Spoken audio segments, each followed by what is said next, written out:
ہماری billion tree tsunami جو پہلے شروع ہوئی پختونخوا میں 2013-14 میں، اور اب بھی جس طرح آپ ایک ڈیڈیکیشن سے لگے ہوئے ہیں ہماری پاکستان کی مختلف طریقے سے اپنی انوائرمنٹ کو بہتر کرنا.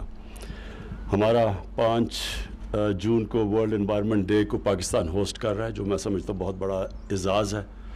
یہ اکنالجمنٹ ہے کہ پاکستان وہ چند ملکوں میں سے ہے جو بڑی سیریسلی کوشش کر رہا ہے اپنے ملک میں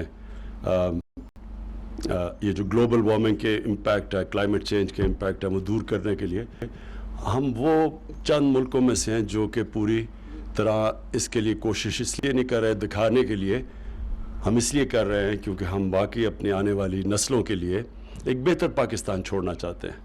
اور جو امپیکٹ ہے کلائمیٹ چینج کا، وہ اس کا سب سے بڑا جو نقصان ہوگا وہ ہماری آنے والی جنریشنز کو اس لیے ہے کہ پاکستان بدقسمتی سے وہ 10 ملکوں میں سے ہے جو سب سے زیادہ متاثر ہے کلائمیٹ چینج سے.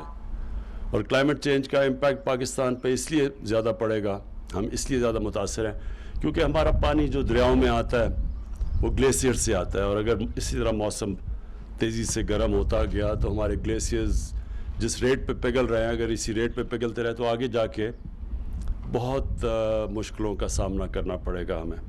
اور یہ ہمارا ہی نہیں ہے بلکہ ہندوستان کے اندر بھی ایگزیکٹلی یہی سچویشن ہے، کیونکہ وہ ہم بھی ان کا جو گینجیز کا جو سارا پلین ہے وہ بھی ڈپینڈ کرتا ہے ان کے گلیشیئرز کے اوپر.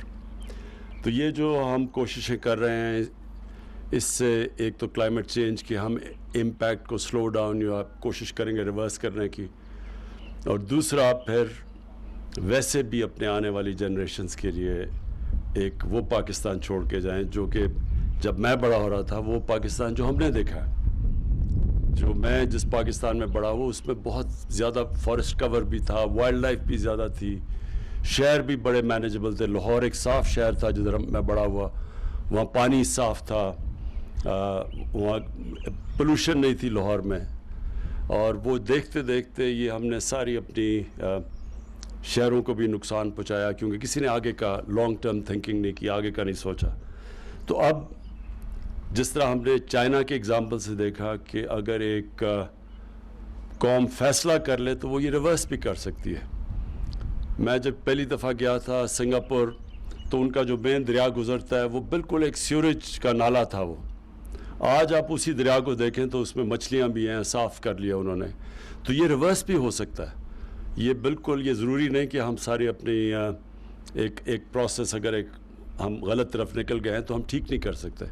اور یہ ہماری کوشش ہے ساری 10 بلین ٹری سونامی بھی، اور یہ جو ہم اپنی پوری انوائرمنٹ کو، اپنے ویٹ لینڈز کو ریسٹور کرنے کی کوشش کر رہے ہیں، اور پھر ہم اپنی نیشنل پارکس بڑھا رہے ہیں، پروٹیکٹ کر رہے ہیں اپنا جو پارکس کے اندر جو وائلڈ لائف ہے. پاکستان کے اندر بڑی ڈائیورس قسم کی وائلڈ لائف تھی، اس کے اوپر بھی کیونکہ ہمارے جنگل تیزی سے تباہ ہوئے ہیں، وائلڈ لائف بھی بہت کم ہو گئی ہے پاکستان میں. تو یہ سارا جو میں نے دیکھا تھا، ہم نے ڈی آئی خان کے اندر وہ جو دریا کے ساتھ بالکل واٹر لاک زمین تھی، ادھر اب پورا جنگل اگایا ہے، اور وہ جنگل اگنے سے پھر وہاں ایک وائلڈ لائف بھی آ گئی ہے، برڈ لائف بھی آ گئی ہے. تو وہ اور پھر لوگوں کے روزگار بھی بڑھ گئے وہاں. تو ٹورزم کے لیے بھی جگہ پھر آگے جا کے اس سے بینیفٹس اس کے بھی ہوتے ہیں. تو انشاءاللہ 5 کو ہم ہوسٹ کریں گے، پاکستان ہوسٹ کرے گا ورلڈ انوائرمنٹ ڈے. اور ادھر پھر یہ جو ابھی امین اسلم نے بتایا کہ جو ٹرینڈز بتائیں گے بھی کہ کیسے ہم نے اپنی ٹرینڈز کو ریورس کر رہے ہیں، کیسے ہم اپنی جو آپ کہتے ہیں کہ جو ہمارا جو کیپٹل ہے انوائرمنٹ کا، اس کو ہم نے کیسے ریورس کیا کہ جب نیچے جا رہا تھا ڈپلیٹ کر رہا تھا، اس کو ہم نے چینج کیا. تو اس کے پھر سے میں امین اسلم آپ کو، اپنی پوری ٹیم کو، آپ سب کو خراج تحسین پیش کرتا ہوں. شکریہ. وزیر اعظم عمران